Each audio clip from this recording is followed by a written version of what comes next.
Magic in the Morning, Shania Twain, and we're 24 minutes away from 9 o'clock. What we didn't mention going into that song is every Tuesday morning at this time we have a segment called Good Policies where Mike Barrett joins us from Barrett Insurance. Mike, good morning. Howdy. What a pretty morning out there when the sun peeks out. Yeah, little bits of sun. That's beautiful. And everything's greening up nice. Trees are filling in. Allergies are at peak. Truck is yellow. Loving life.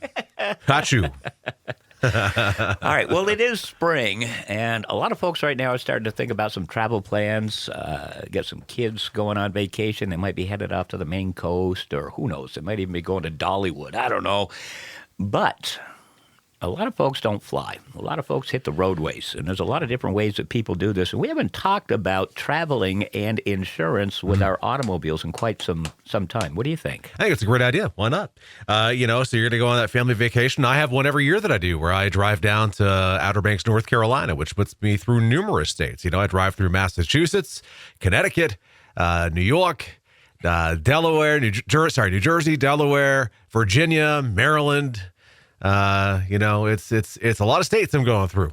And we talk about this, Jeff, with auto insurance laws are specific to each state, right? So there's federal guidelines for property and casualty insurance, but so as long as the states are adhering to that, that's fine. But then they all have their own specific laws. And that's why you'll see oftentimes in the back of your policies, if you ever do read them, you'll see Vermont amendatory, or if you're listening across the border in New Hampshire, you're going to see New Hampshire amendatory.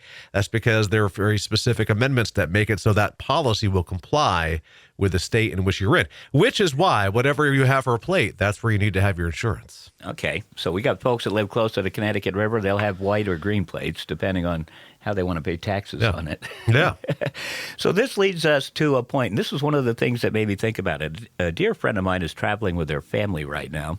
They opted out of taking their vehicle. Ah, okay. Okay, and I do remember quite some time ago we talked about this. Anybody that rents a vehicle. Yes. Okay. The rental agent is always going to say, would you like to purchase our insurance? Now, let's talk about how this works out with our own insurance. Yeah, and this plays well into one final point on driving in different states, and that is, the rental cars as well. They're going to be registered in the state that they're registered in, which could be really anywhere. You see plates from all over the country at many of these rental lots.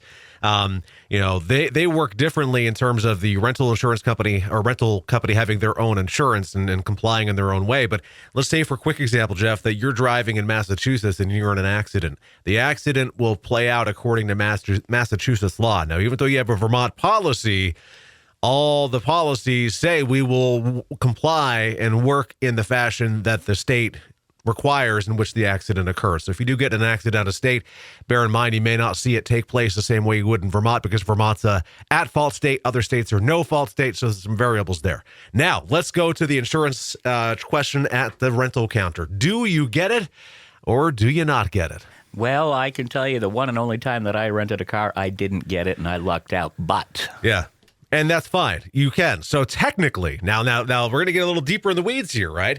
If you're renting a rental car, it's going to play out very similarly to if you're borrowing a friend's car. If you have your own automobile insurance will act as excess coverage, meaning if you're in an accident, insurance follows the vehicle insurance will hit first. Now, if you are driving the rental car and you did not get their insurance, your excess coverage kicks in immediately because there's no frontline coverage because you declined it.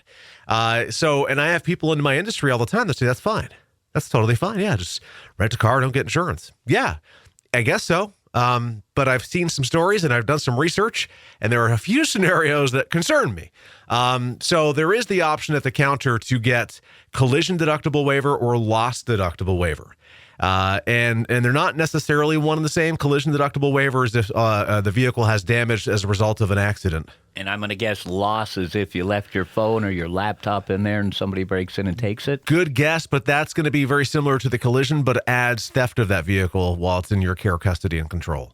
So if something happens to that vehicle, let's say you get into a minor fender bender and it's going to be a couple $1,000. Yeah, sure. If you have collision coverage on your own auto insurance and you did not select theirs, yeah, it's quite possible that your excess coverage, boom, will be triggered subject to your policy deductible. But there are some things that concern me. Let's talk about a couple of them. One, that vehicle is now not able to be rented for a period of time. Let's say it's 2 weeks of repair. That's 14 days that vehicle is off the road. The rental car company could say, look, you owe us for 14 days of not being able to make money on this vehicle. Guess what's not paying that? Your insurance. Your insurance will not pay for their loss of use because they're not responsible for it. They could also come back at you for diminished value of the vehicle. Look, we were going to sell this vehicle for X number of dollars, and now because it's got a blemish on it from an accident, the vehicle difference is X. You owe us X. These are good examples of how your insurance wouldn't be able to protect you. So the collision deductible waiver, loss deductible waiver is a great way to kind of bridge that potential exposure because you're not buying their liability because your liability will be there for you. But you are protecting yourself from potential pitfalls of damage to their car and the excess charges that could come thereof. So. Boy, we haven't talked about this in a long time, and this is the perfect time of year to do it because I know everybody's getting ready to go on vacation, them lucky buggers. Now, I do have people in the industry that tell me I'm crazy. I have people that are upper management, been doing this forever. They fully believe that, if they buy, that they don't need to buy it. And that's that's the biggest thing, Jeff. It's your prerogative. It's what you're comfortable with. I will tell you personally, I buy it. I went on a business trip and was meeting with an agent from Philadelphia. We were traveling to a conference because we knew each other. So we were on the same plane from the airport to the conference. He rented a car, said, hey, hop in, we'll go. And I said, $1 million question. Did you buy the CDW LDW? He's like, you're darn tootin' right, I did. But you could also look at your credit cards. Your credit cards, some of those companies do have some levels of protection for rental cars. So if you're using a credit card to rent the car, maybe there's some protection there as well. So there's a lot of variables. Somebody's going to have questions on this. Tell them how to get in touch with you. Very easy. You can give us a call, 748-5224. And to make it really easy for you, if you have a question about that, I'll email you a wonderful article because it's a great read. You can also find us on Portland Street in St. Johnsbury, online, thebarrettagency.com, Google, Facebook, YouTube, and Instagram. Just look for Barrett Insurance Agency. And Good Policies with Magic in the Morning on Tuesdays at 6:35. Music now from Halsey.